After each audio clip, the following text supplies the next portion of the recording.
Greetings and salutations, adventurers. I hope everybody is doing absolutely awesome out there.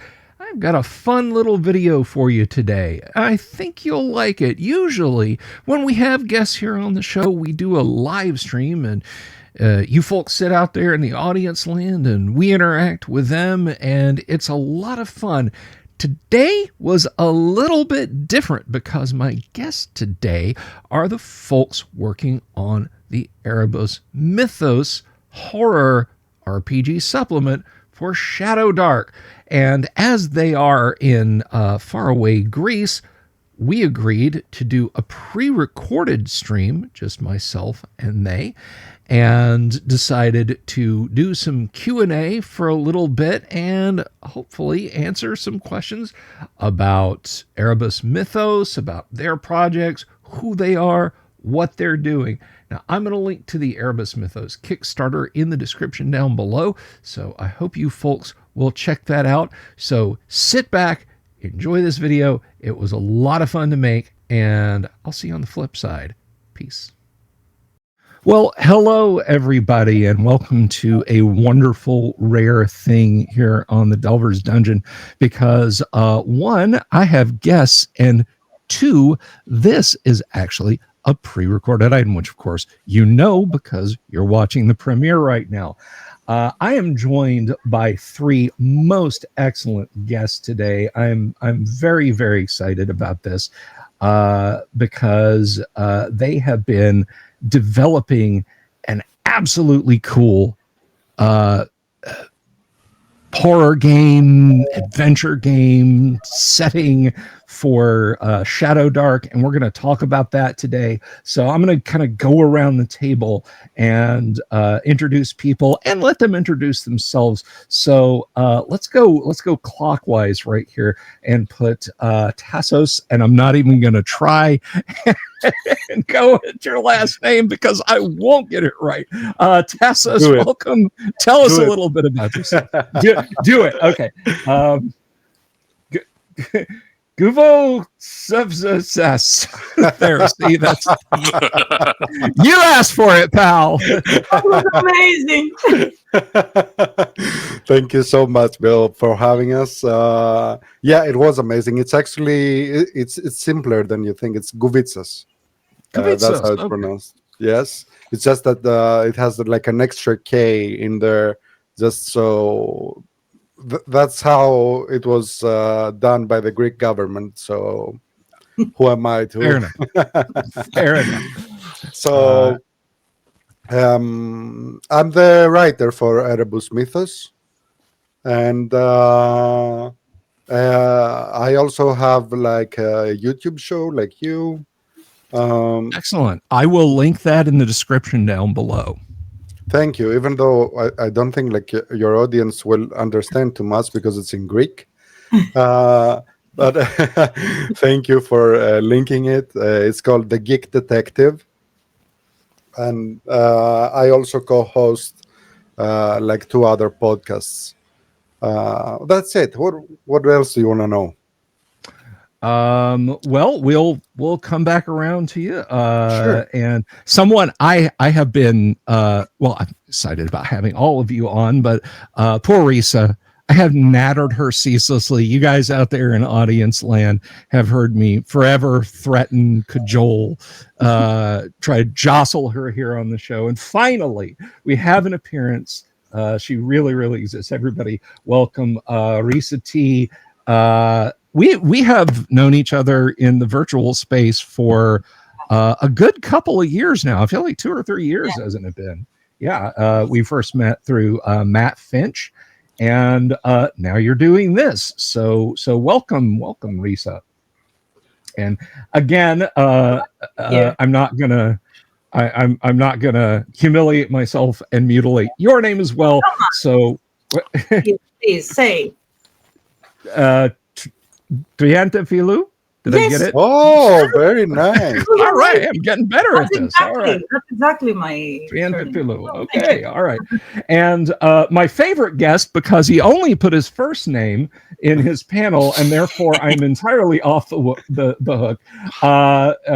But before we go to Risa, what are you doing? What is your role in the Erebus Mythos project?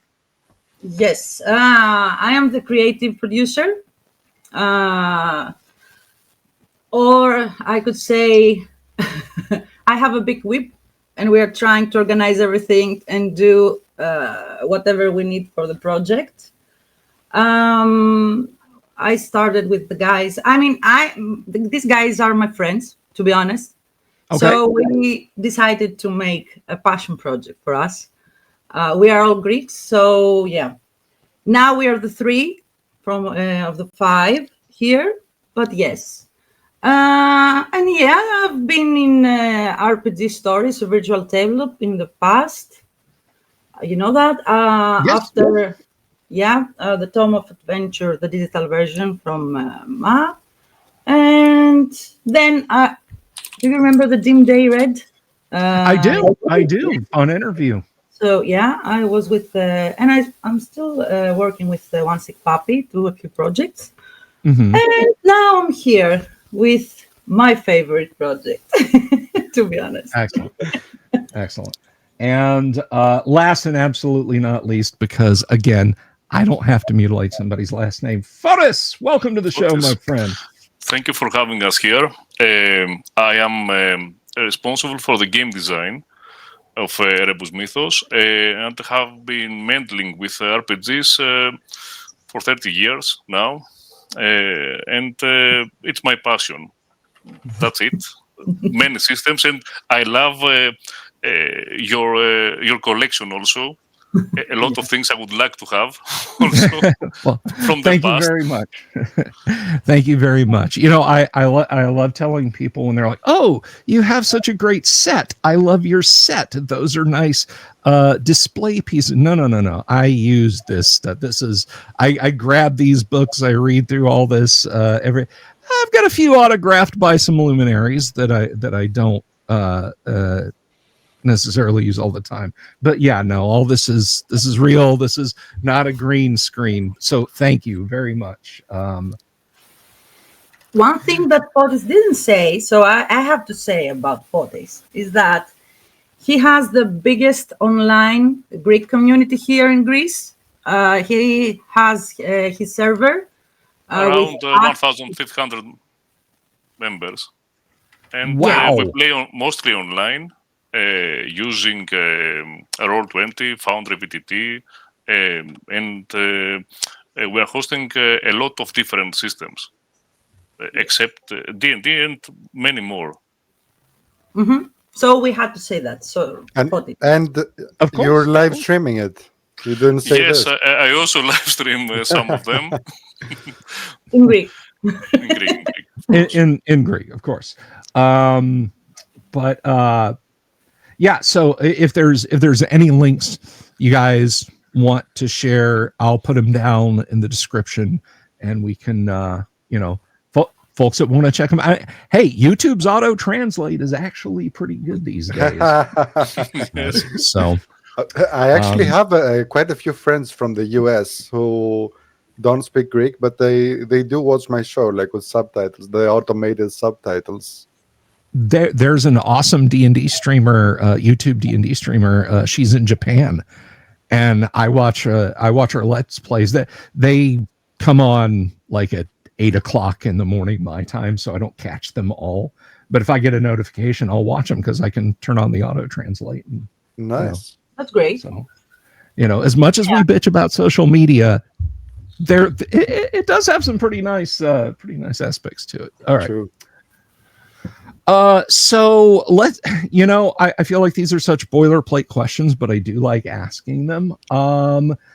Let's just go around the table, you guys, and anyone can pick this up. Tell me about your gaming history, like when you got started, what systems you initially started with, what piqued your interest in tabletop gaming, and Let's start. I don't know. We'll pick it back up with photos and move on around. How about you? Okay, my story does not begin with D&D. It begins with Middle-earth role-playing or Rollmaster back in the 1995. Mm-hmm. I guess it's that year. Our GM and as a group, we are passionate about Lord of the Rings. The book before the movies, it was popular then, and we wanted to play something to live that fantasy. So when we went to the bookstore, we went to the title that said Middle Earth role-playing games, and we picked that up and played.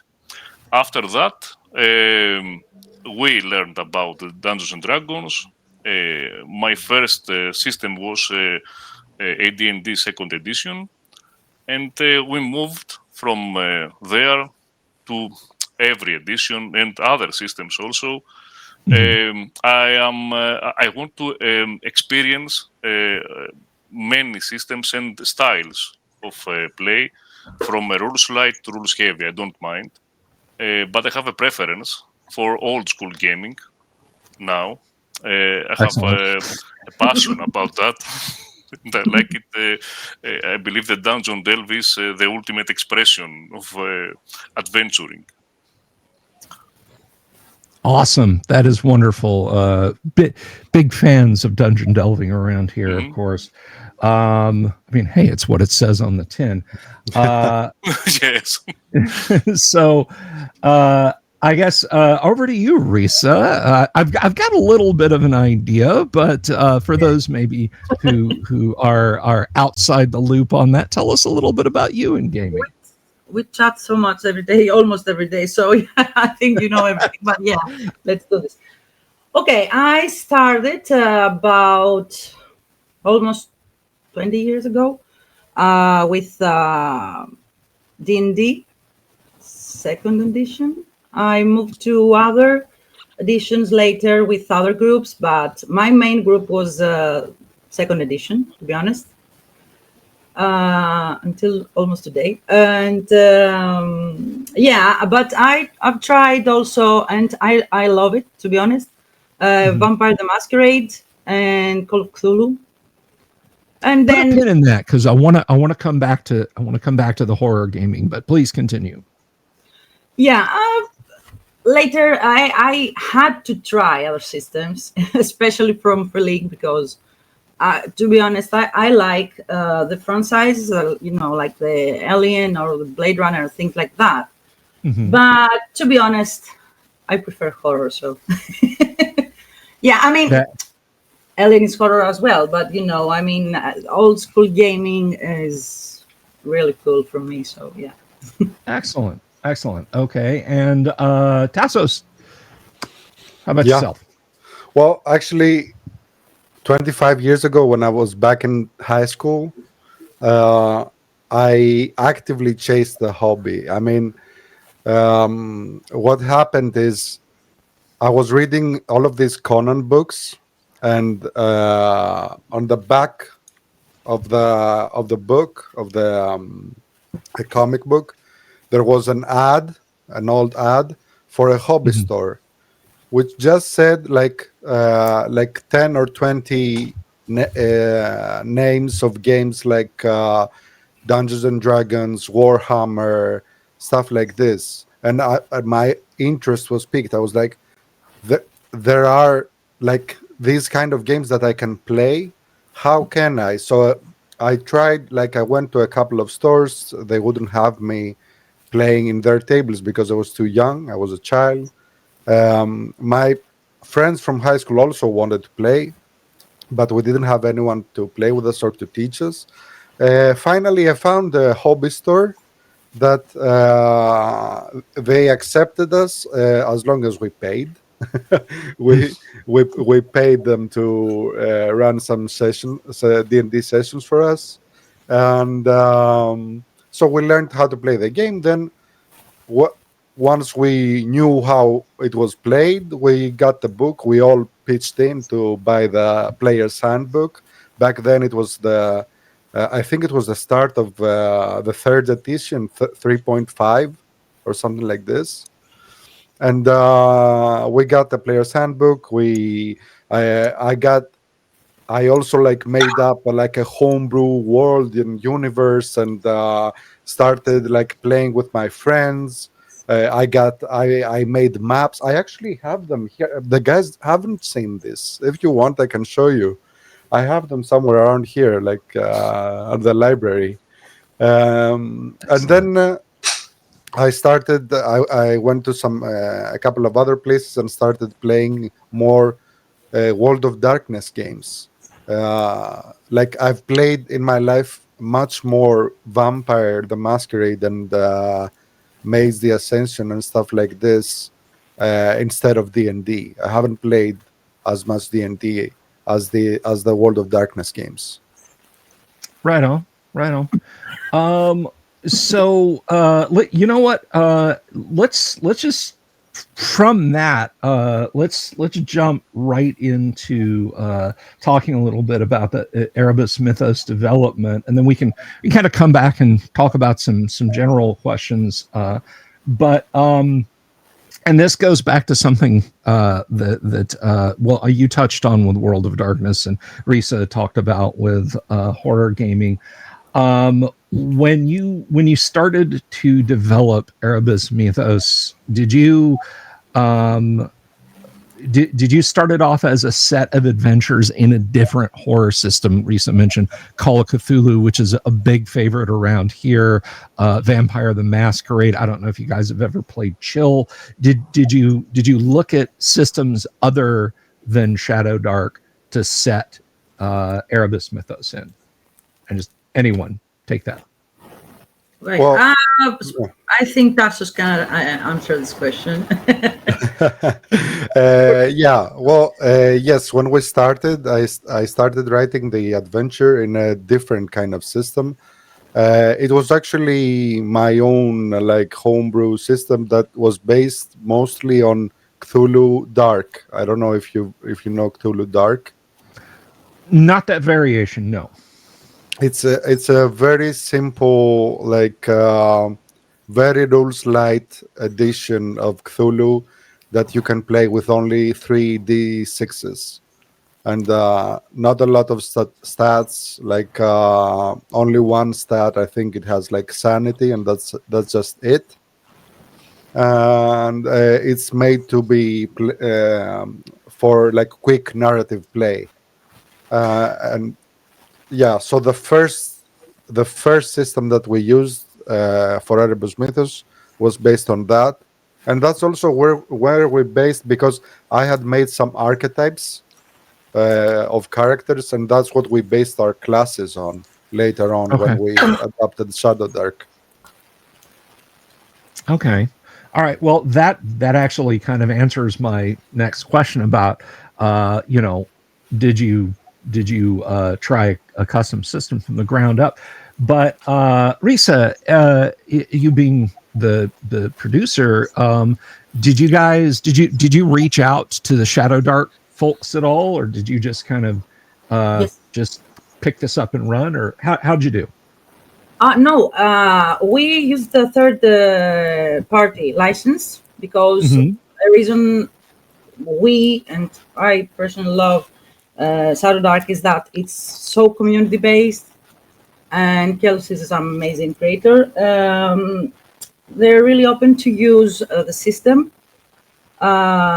So we decided that we like Shadow Dark for Erebus Mythos. I mean, it fits perfectly about the atmosphere, the vibes, the rules light thing, and all the stuff. And I reached out to them to show our project. And we had some small conversation, and that's it. But they said it's cool, and I did it. Yeah, they gave you the blessing, and you moved on. Yeah. So I talked with Michael, the librarian of Shadow Dark RPG. He works with Kelsey, and has his own studio. Then Noon Night Games. Sorry about that. And yeah, he said that is he liked that it's something unexplored in the terms of inspiration. So I think that it's a very good compliment for us.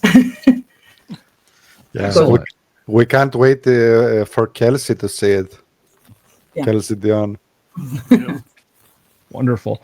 Fotis, a question for you. As you were writing this, I mean, obviously you guys are drawing from a cultural wellspring that maybe not too many people in the United States would really know anything about. And having sat down and gotten to play test this game, hopefully again soon, I personally I found the entry point very easy. It's a good ghost story is a good ghost story, right?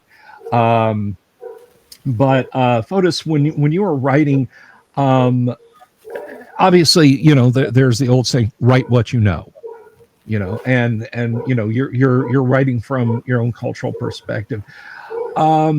Did you feel like, well, this is going to be kind of narrow in focus, and there's going to be kind of a barrier, and kind of follow up? Did you feel initially like you immediately right out of the gate wanted to play test with international players?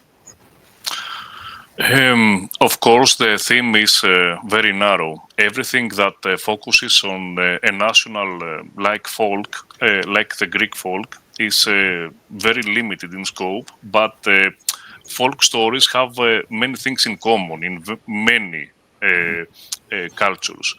Like you said, a ghost story has a similar vibe in any culture.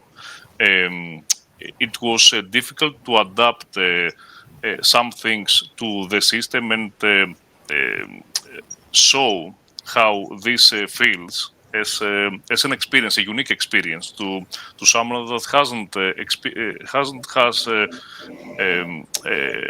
knowledge of our Greek culture. But that should be easy to incorporate in other cultures also. I don't have the tools to know anything for all the cultures, but we want to share our to show our culture to other people and experience those stories. Right on.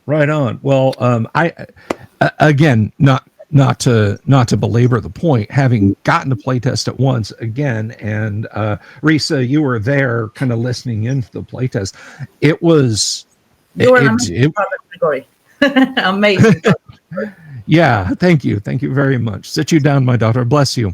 But it was, I found, from a playtest standpoint, not very difficult at all to get our heads around that the particular specifics of Greek culture, rather than seeming like a barrier, like, oh, how do I even interact with that? What was more like a doorway. I was like, oh yeah, I want to get into this. So and viewers out there, pardon my bias towards a positive, but I found it an easy system to get into, as from a literary standpoint. It didn't seem so utterly alien that I was just like, well, okay, I guess this doesn't make any sense to me. I guess I'll roll some dice. No, it was quite the opposite, and I think everyone in our playtest group found that to be the case.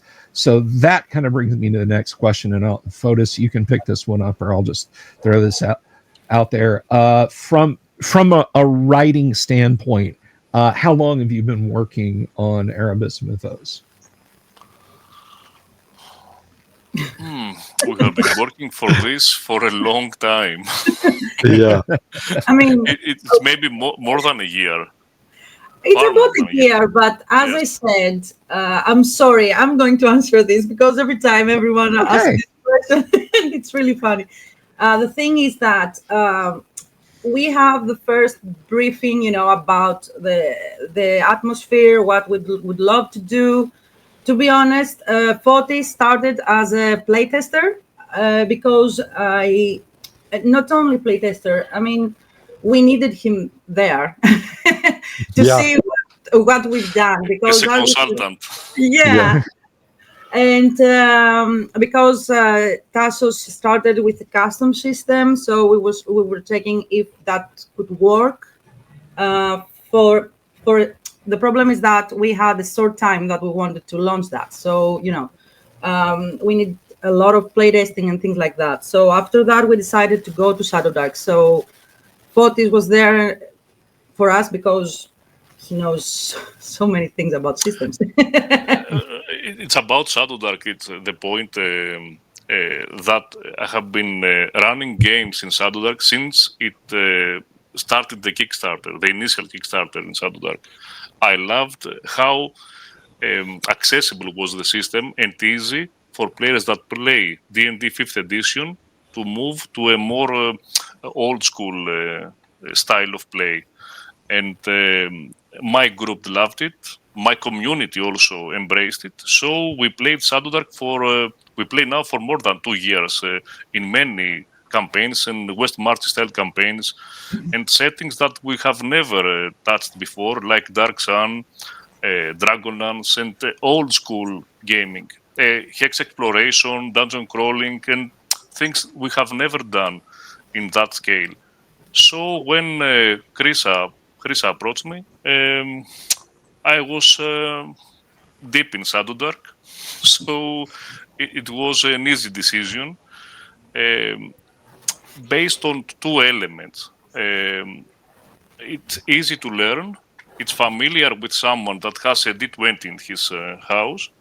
And for the second part, the game itself has an aspect of provisioning, getting the right resources, finding your enemy, and at some point eliminating him. So it has a combat-like approach, but it's not the main point.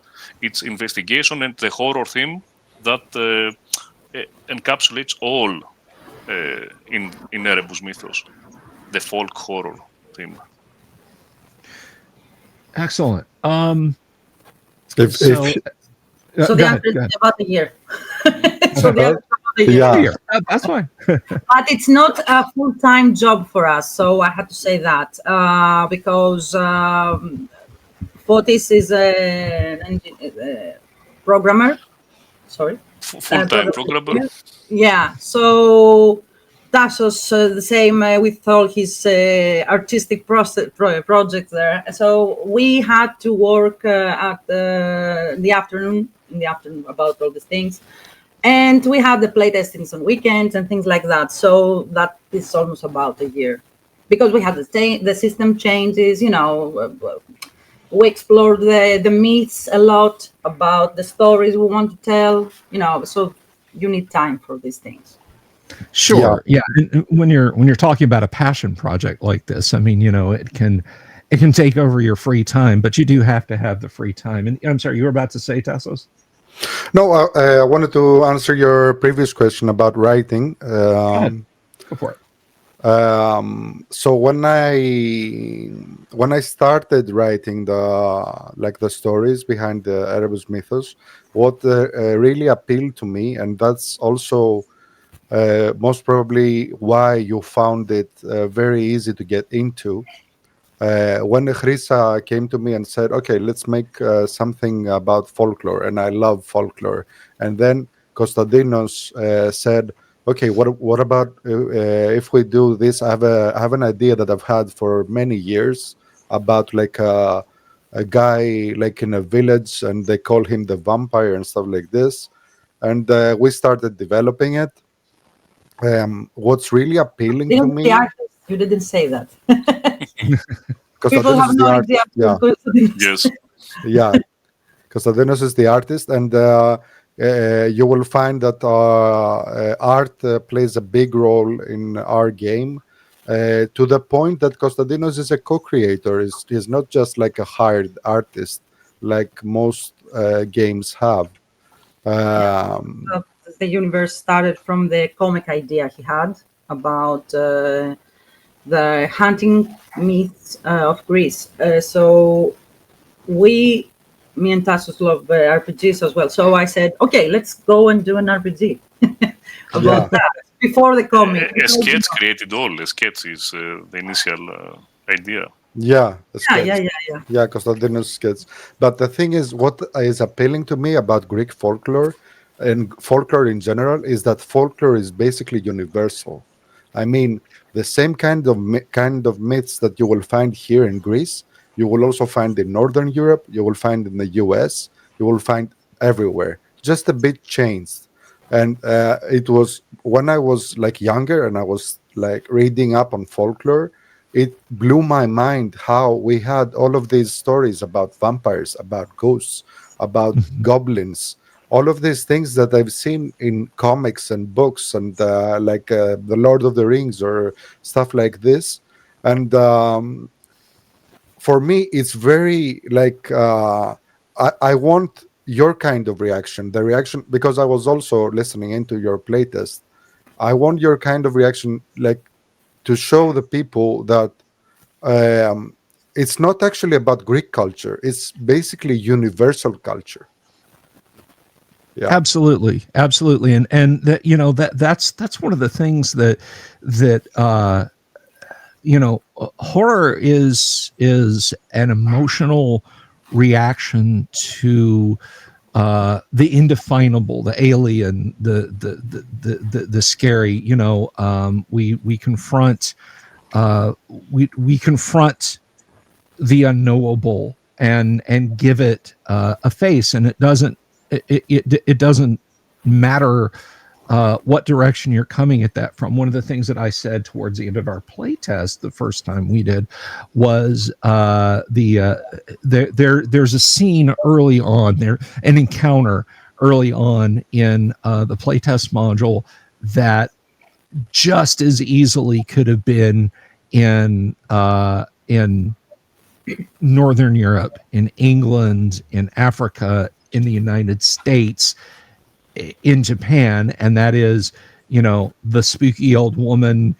She's very frail and she's just asking for a ride. She just needs a little bit of help. I mean, that's a universal horror trope. Don't pick up the hitchhiker. Don't pick up the hitchhiker. Whether you're driving your rental Tesla from Atlanta to Birmingham, or you're riding a horse, from Athens to some little village. Almost 200 years prior, it's a universal concept, and Erebus Mythos, I found during the playtest, really kind of held up that framework very, very well. Of look, it's going to scare the hell out of you. It doesn't matter if it's and you will see. I will tell you, for example, look at one of our stretch goals. One of the new monsters that we're going to incorporate into our story is a legend, a Greek legend that's called Mora. Mora is a demoness who comes and sits on your chest while you're sleeping. And this is basically the explanation that they used to have for sleep paralysis. And it comes from the Greek word moros, which means doom. And all of this. And Mora, in other countries, they call it mare. And same creature, it's called mare, and that's where the word nightmare comes from. So you see, it's a universal myth that has also become a word that we use every day. Yeah, but the things about that, sorry, it's that when we say, for example, the stories our grandmothers taught us when we were kids, it's the most universal thing, because we all had our grandmothers saying scary stories to eat our food, for example, or to sleep, or we were in the village, especially here at night, and we love to share the stories around the fire or something. So this is a picture you have. It's a universal picture. You have an image like that in your minds, and everyone. So it's about Greek culture, but it's like our aspect of myths. So it's nice to explore how we say these stories, and you can Very compare your culture with ours, find the similarities and things like that. And ultimately, that's why we put it out in English and not like in Greek among ourselves. Yeah. Right on. Now, you guys touched a little bit earlier about the art direction, and one of the things that I found looking through the playtest materials and stuff, it's very dark, it's moody, there's muted colors, lots of shading in those, and it very much fits the genre and the topic. And unfortunately, the artist not being here, though, I still wanted to ask. Other than from within itself, what are the art direction inspirations? Any influences from the grand old EC comics, Bernie Wrightson stuff, anything like that you guys can discuss? Yeah, for sure. There is, Constantino is my husband, so I cannot answer this question. Oh, okay. So Constantinos is a comic artist, so he creates comics. He's a cartoonist. But he also done some RPG projects in the past with some teams I worked on. So the thing is that he loves folk, to be honest. He loves folk a lot. And he had about 10 years ago, 12, an idea about a comic.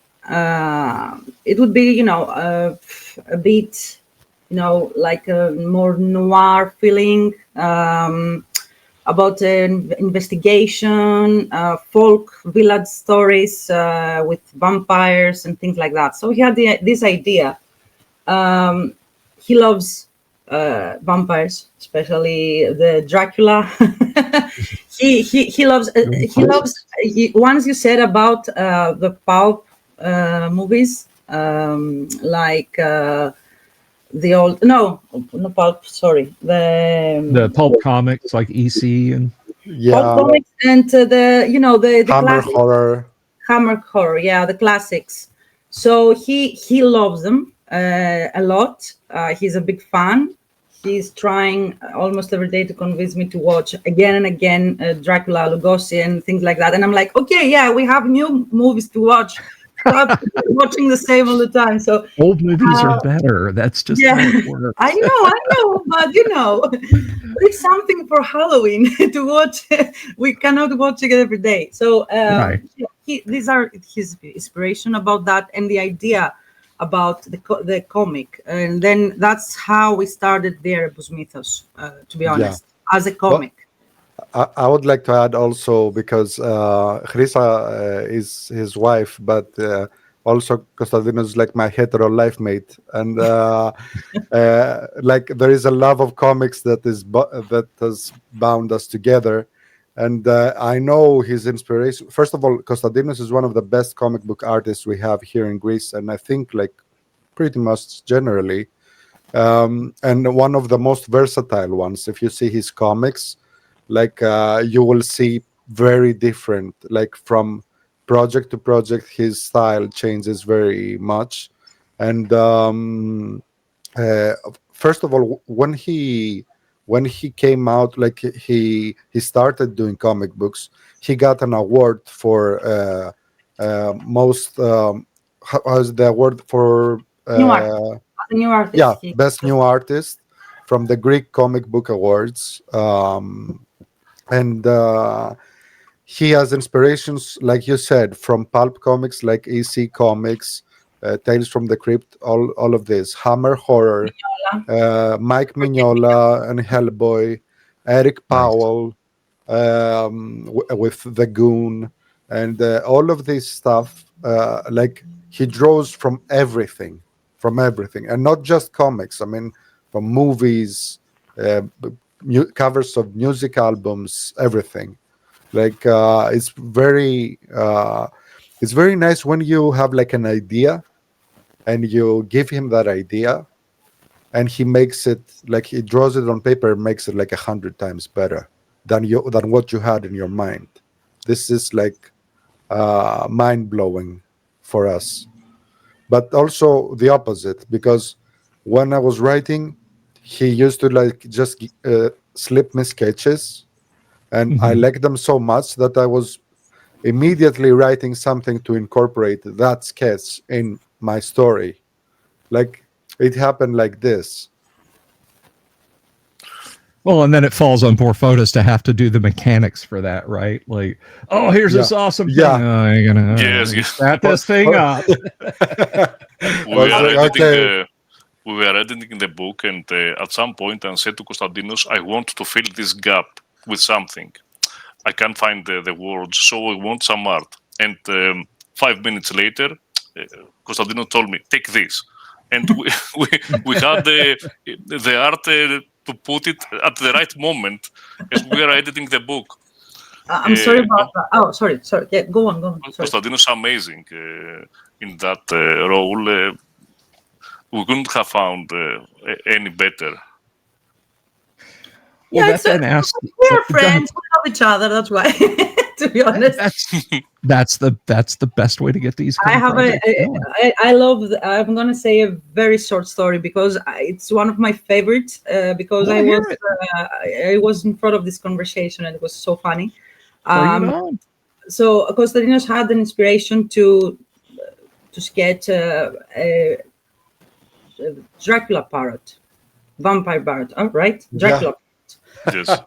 And Dracula parrot, it's a bird that has red wings. I don't remember exactly how it looks. It looks like a raven. It looks like something. It looks like a raven, but it's a parrot. And you've seen. I'm going to show you about this. No, you're going to see that in VAMPYR because it's going to be there. But the funny thing is that he created this sketch and. We're like, oh, this is cool. What's that? This is a Dracula parrot. Yeah, but we never had a bird like that here in Greece.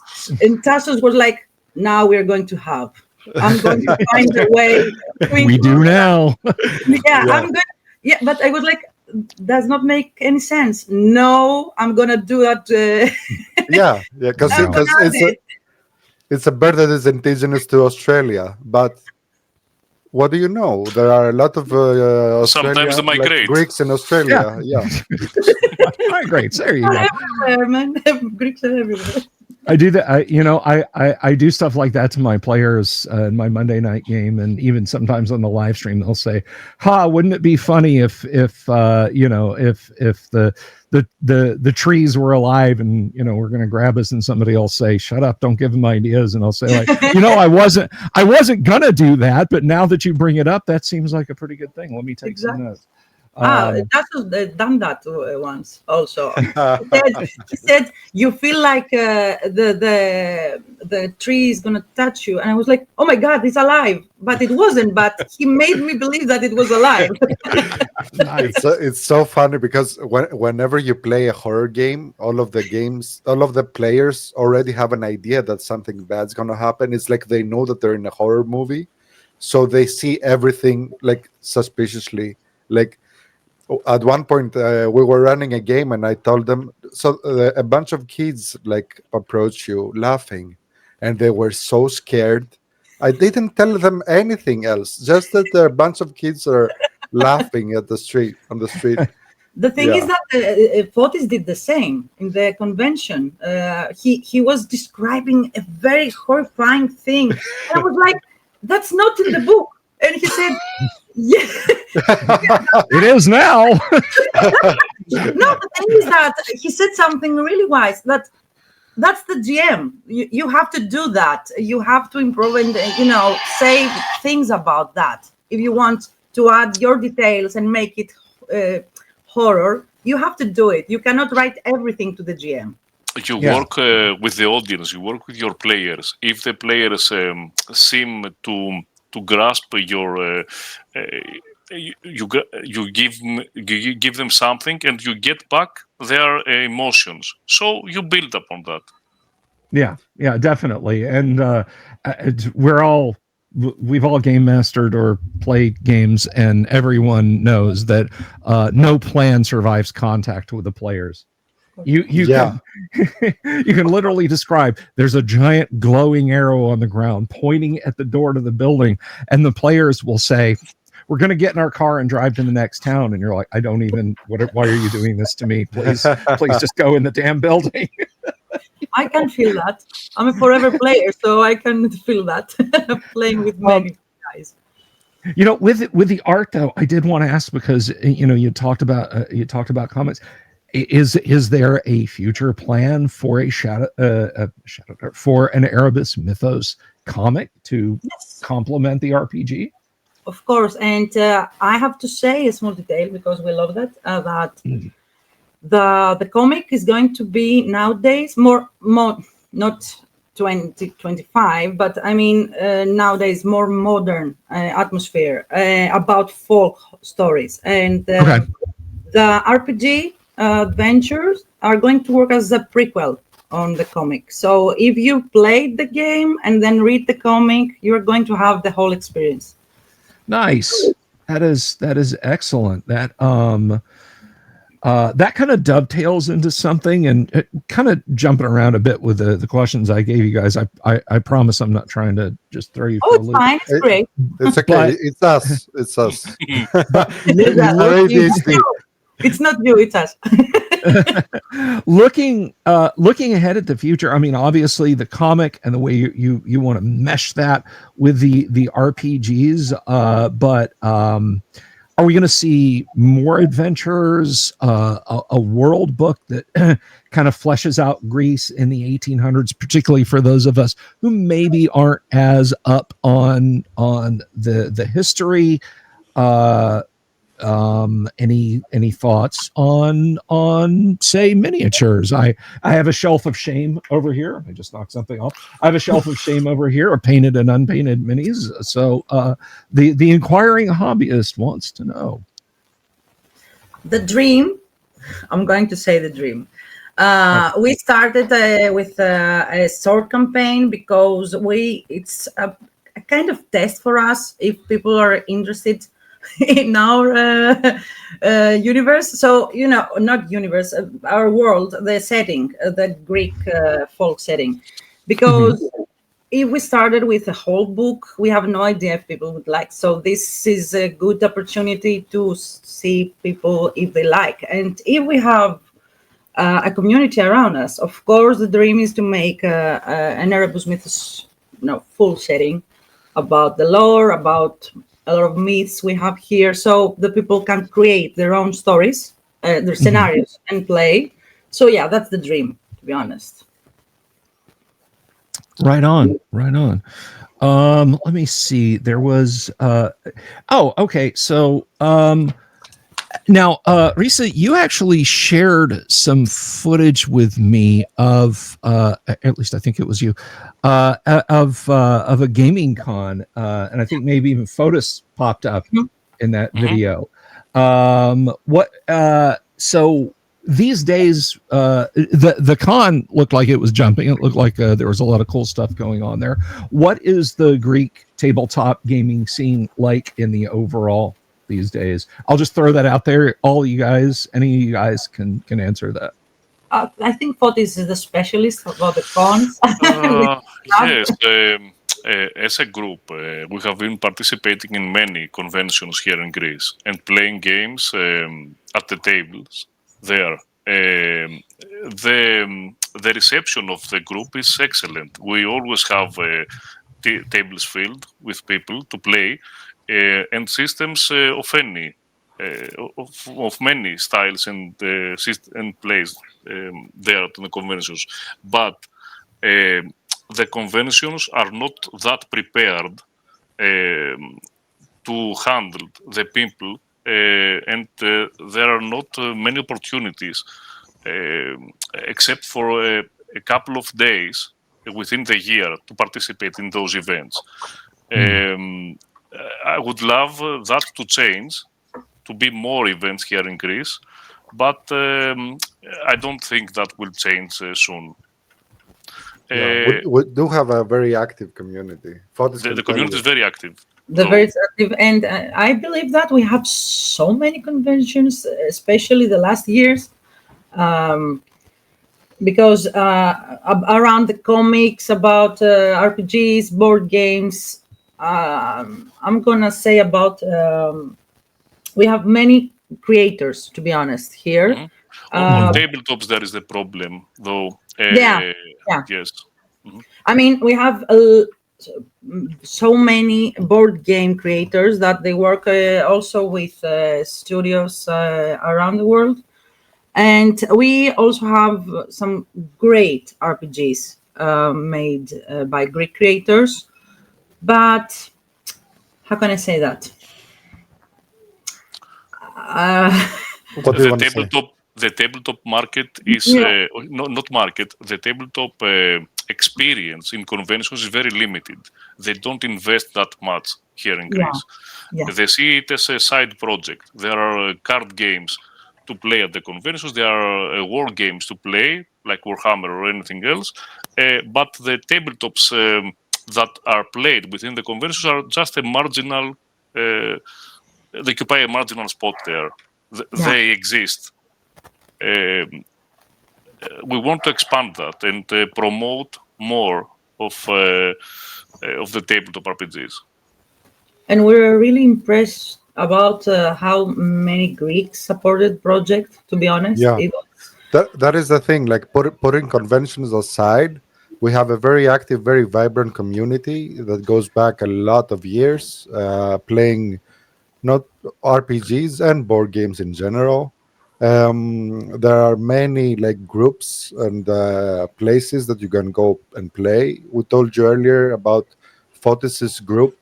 It numbers like 1,500 people that are actively online and play every day in his Discord server. And we have like even shows.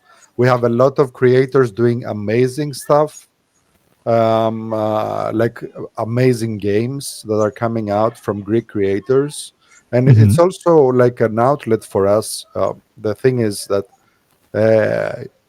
like Krisa said, this is not like our day job. Well, okay, for me maybe, but I'm the exception. This is something that we have to do on the side, and we don't have a lot of budget for it. So hobbies like gaming, like creating RPGs and comics, they can let you make a lot of stuff with a very small budget. Like we couldn't have made Erebus Mythos as a movie because we would need like 100 times the budget that we have now, and I'm saying like even less than I should. 100? 1,000. 1,000. Yeah, but 10,000. it's easier for us, like with the budget that we have, to do like a game or a comic book, and it's also like what we would like to do more. So yeah, I think that is also another reason why the Greek community is so active in this kind of hobbies. If it's something, it's so familiar for them as well. It's the Greek culture. They never played like that in this way, especially about the Greek horror. I think that's something fresh. It is rooted in the fantasy also, the myth, the heroic stuffs, and things like that. We are grown with that myth, and we want to experience that. So it leads to tabletop RPGs as an expression of that, where we want to work with our imagination to create stuff. Right.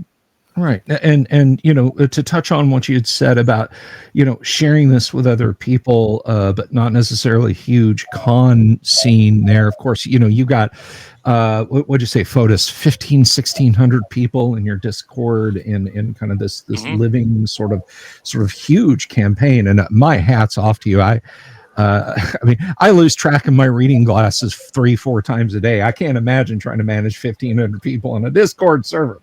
But I did want to ask, What is the FLGS favorite local gaming store scene like? Do you guys all have one that you meet up at occasionally, or by preference do you have one? We have one, Practice but films. Yes. I mean, the good thing is that we have Tassos Studio that they record their shows, and it's so geeky, and we love it because you can find so many figures there, comics and things like that. So we started hanging out there, but then we did the whole playtesting around Erebus Mythos there. So it was a great experience. So it's our local store now. I mean, okay, well, there you go, Tassos. You better start selling snacks. Get yourself a Coke machine. We've thought about it. I actually like that. It's a basement. My friend Vangelis's basement, who is doing the direction in my show, and he kindly let us have it for the playtesting, and we made it our second home. We love it there.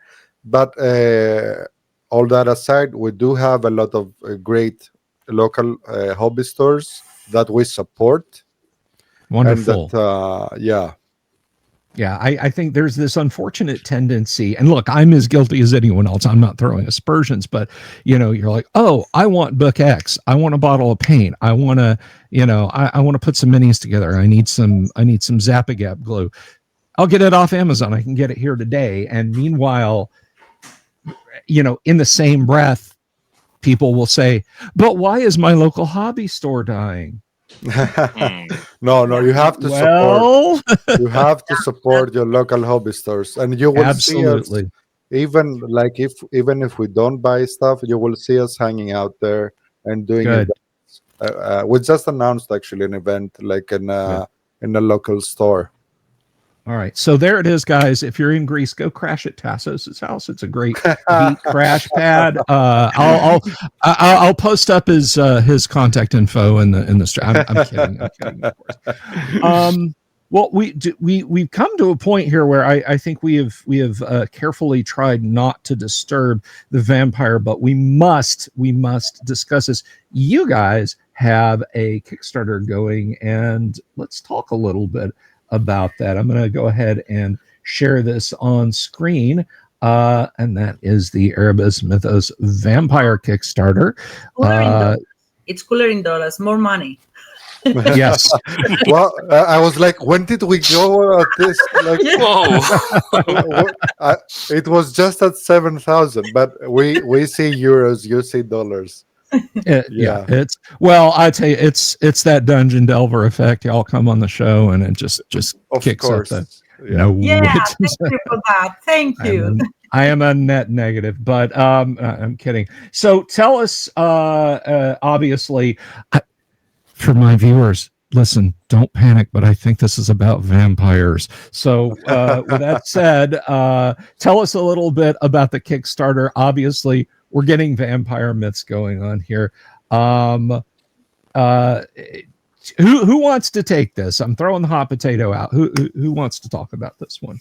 Risa must say. Why? All right, Risa. She's the producer. You have the talking stick, Risa. She's the boss. Okay, so the Kickstarter. I'm a bit experienced in Kickstarter with the previous project, so I believe that it's a great way to showcase your games. I mean, Kickstarter, especially the tabletop games, has a big community around it. So it's a great way so people support you. And that's the reason I love it, because you get true supporters there. I mean, it's the community. They're going to follow you after that. So this is a great way so you can, create your product. I mean, the main reason we do that is for the production costs, to be honest. And that's why we give stretch goals and things like that, because we want to make it more interesting. We want to share more things with the community. So yeah, first of all, we have the community stretch goal. It's really important for me right now. Right, It's right. about the posts. It's really close, to be honest, but yeah, we want more. It's about sharing the campaign around the platforms, the social media, whenever you want, with the Erebus Mythos hashtag. And I love this strategy so much, and I'm going to explain why. Okay. So we have the short campaign about the vampire, we can call it whatever you want. So we found more cool the vampire. So we also have the quick start. We have a quick start. You already know that. About an introductory adventure, the Chimera, and it's about another myth here in Greece, and we want to connect these two myths. So you can start playing the Chimera, and at the same time you can straight away continue and playing the vampire. It's going to play like it's going to be a longer adventure to connect Right. those two. So it's a bridge between them. And I already know how it's going to be. That's why I love it so much, but you cannot feel it right now. You are going to feel it later. Okay. When that's the stretch goal. So, the vampire, yeah. So it's about a myth. The cool thing about that, the Erebus Mythos vampire, it's about a myth we have here in Greece in a small village called Sophiko. And it's inspired by strange events that reported in 1846. We have found newspapers back then that said vampires in Sophiko. Wow. It's really simple to check your newspaper and say vampires in Sophiko. And it was great because I love the base things on true events. Of course, we won't say that the vampires exist. It's a true event. Yeah, it's not a true event. It's a recorded event that happened back there. Also, the church had a report that they sent a father there to check what is going on. So we're going to give the sources of our inspirations at the end of this campaign in the book. I believe Tassos has a detailed explanation for each story as an appendix for the story to look about and find the truth behind the myth. That's why we say it's all the folk stories have a hidden and a true side of its element. We cite our sources. You will be like, when you will play the adventure or like read the book, you will see in the end like where we got the stories from, and that's gonna mess up your mind because sometimes I'm looking forward to it. Truth is stranger than fiction, Yeah. And I got to say, so Risa gave me a bit of a sneak peek of some stuff with this Kickstarter last time she and I were chit-chatting at length on Discord, and I gotta say, look, I am an absolute sucker for tangibles in games. It's like, give me something I can hold, something with texture. And look, there's some quotes from playtesters, but like you, like me. But I gotta say, this stuff right here looks just absolutely cool. This is all Risa. Yes. Well. It's funny because I jumped in a call one day and said, okay, I decided what our deluxe is going to be. And they were say, okay, what you're going to do? I don't want gem screens. I don't want dice. I want these charms. So all these are handmade charms. Just saying that we added in Erebus Mythos some extra mechanics to give a flavor of more Greek elements, if I could say that. And one thing we have in Erebus Mythos is that the magic system, it's ritual based.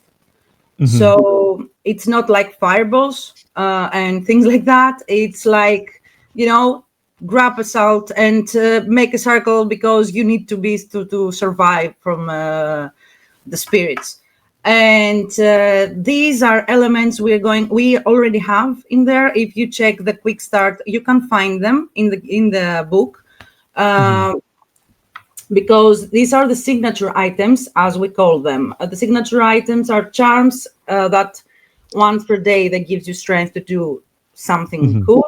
And my idea was to actually make them and give them in a bundle. So it's props that you can have in your game as well. So every prop, it's I chose something for every class we have. For example, these wooden charm there, it's about the rogue. And so I decided that I love them to put them in the classes. So it's charms that you can have. Also, you can have the stain tokens, small wooden tokens on the left, as you can see, that you can track your stain mechanic. It's a push your luck system created. He's going to say more about that. And also you can have the map and the book, of course. If I may jump in there, what's really important for us is that all of these are made by small creators, Greek artisans. For example, the charm, the wooden charm and the wooden tokens, they are made by Kukos Crafts, who is a woodworker here in Greece. The designer. Exactly. And the prayer beads that you see there, they are actually like hand sewn by nuns in from a Erebus. monastery. Yes. Yeah. So that is so cool. If you've ever heard like the expression, I have this, it was like made by nuns or something like this, and people joke about it, you will actually have something that was there you go, guys. hand sewn by nuns. And did I tell you that we had two, a monk and a priest playtesters? Bill, did you know that?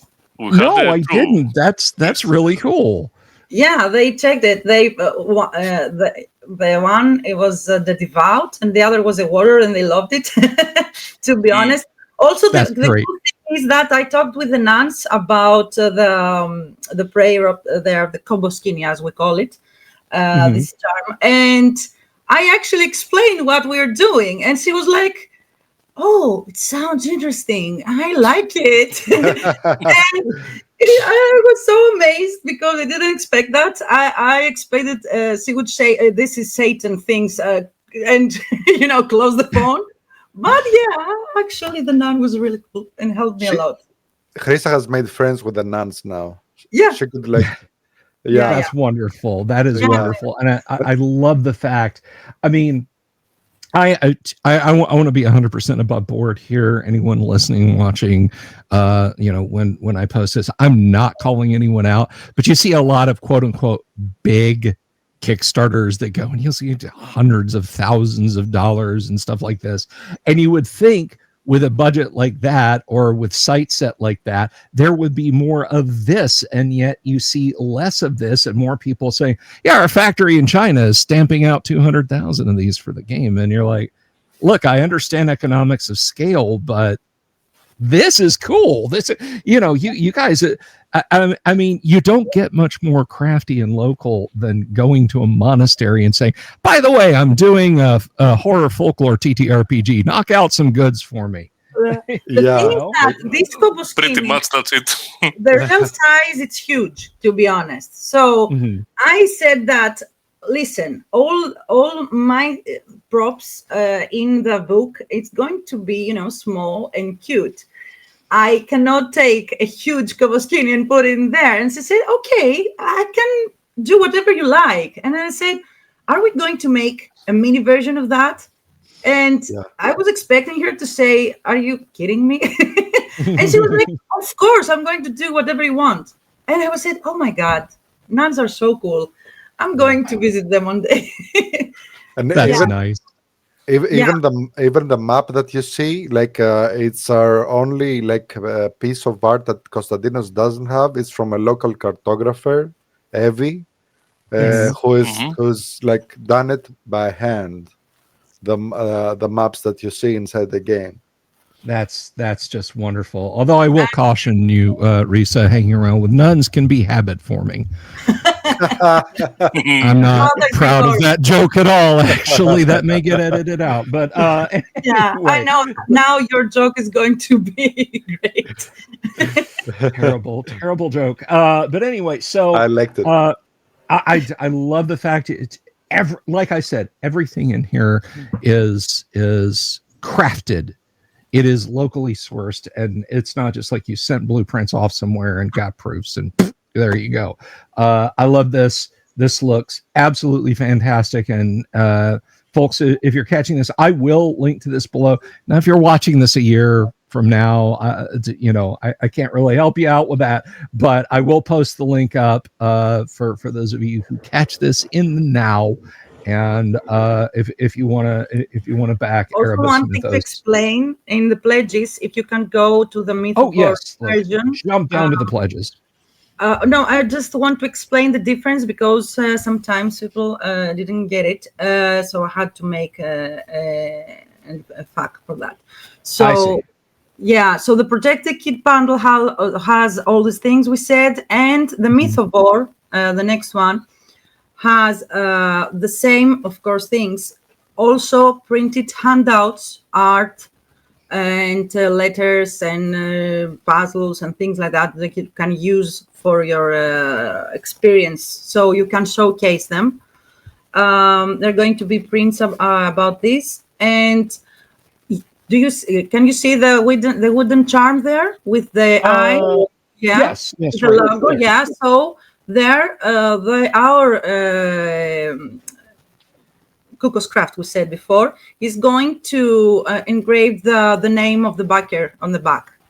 Oh, that's so cool. Yeah, so you're going to have a custom charm on your table, and also we're going to add your credits and your name in the book. Yeah, I know, I love it. That is very, very cool. And I mean, I don't, I don't want to count y'all's chickens for you before they hatch, but I would say with you've hit so many of your goals on this. You're at about $8,800 US, which I guess is about what, €6.5 euros, 6.5 No. thousand euros, 7.5. 7.5 euros. Okay. The thing I want to say is that I know there's a huge problem with the tariffs in the USA. I know it's a really bad period having a Kickstarter outside the US. The thing is that that's why it's, of course, I support my local business, the local business we have here. But one thing is that a guy explained that it's really important for the US people, the production, to be not in China or something like that. I'm not sure, because the fees are bigger. So it was a good way as well to support the Americans about the production in Greece, because it's a different fee. Also, that's why I wrote that there. And of course, as I said in the campaign, the more bikers, the better for me to explore more fulfillment options to avoid all these huge custom fees and things like that. I have a partner that helps me to find out the way. So it's going to be better for everyone. I'm trying my best. It's the first project. I mean, it's not the first for me, but it's the first that I'm going to do the whole fulfillment from day one to the last day of the delivery. Well, right on. That is, you are a braver person than I on that front. This is wonderful, guys. And I will again, I will put the link down in the description below. So everybody, you should get out there, back to look, spend $1 or $2. You know, it's a holiday. Spend a little bit on yourself and pick up. But pick first up they can something check awesome. the quick start because we have the free adventure there. And you can check out the quick start. You can do the free adventure and see if this is to your taste. Don't, you know, I liked it. The Delver Dungeon put my stamp of approval on it, and I think it's really darn cool. So this is the quick start in a printed version here. This book, 65 pages, you can download it for free. All right, and I will put if you guys will send me the download link, I will put the download link, and that Kickstarter will stay. A quick start will stay up regardless of the status of the Kickstarter or anything, right? Yeah, that's right. Yeah. Okay. Yeah, cool. So I will link to that, and even if the Kickstarter's over, guys, check out the Kickstart. And a quick start. I swear to God, I do speak English. I promise. But check out the fast start, even if the Kickstart is over. Give that a look. And it's just so wonderful to see the Erebus Mythos is growing, and I absolutely hope it continues to. And I'm exceedingly grateful for you guys taking time out of what is late evening for y'all. I know it's never convenient when I've hectored poor Risa. I'm like, hey, I've got an opening Thursday and you're going to be there. And she's like, that's 1, 4 o'clock in the morning, and 2, no. No, 4. It's for me, the time you start. So I was like, oh my God, I want to go so much, but I'm gonna die if I won't sleep at all.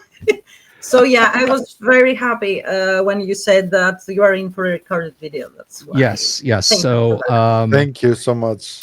You're very welcome, guys. Thank you all for being here. Is there anything else? Anything that you guys wanted to say, address, mention, give a shout out? Go right ahead.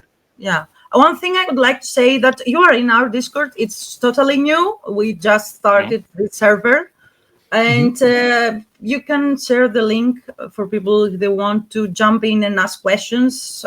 I sure will. I'll put the Discord link in the video. You are there too, so you're going to answer as well. Yeah. Yes, absolutely, unquestionably. I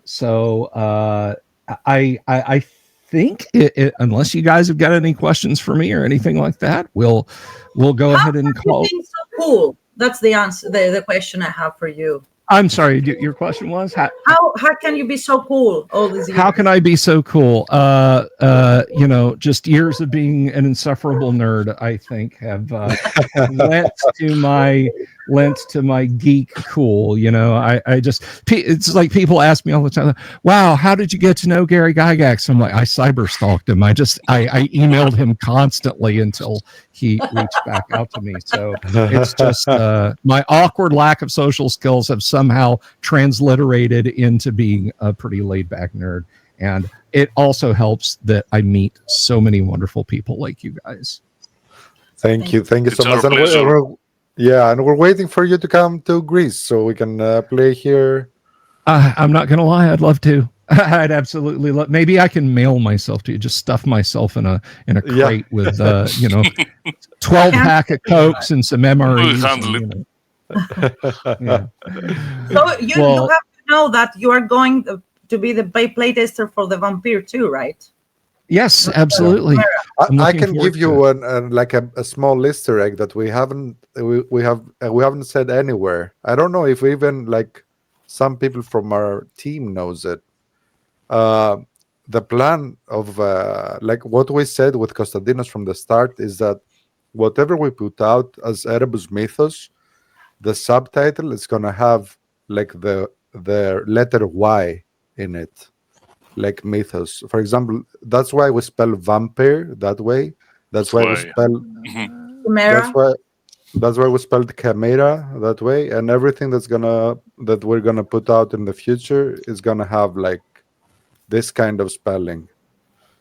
Interesting. Very interesting. Well, I wonder why you're going to do that, and I guess we'll find out why at some Why? time So why? in the future as to why. So, And thank you for playing our game before and now. You're going to be.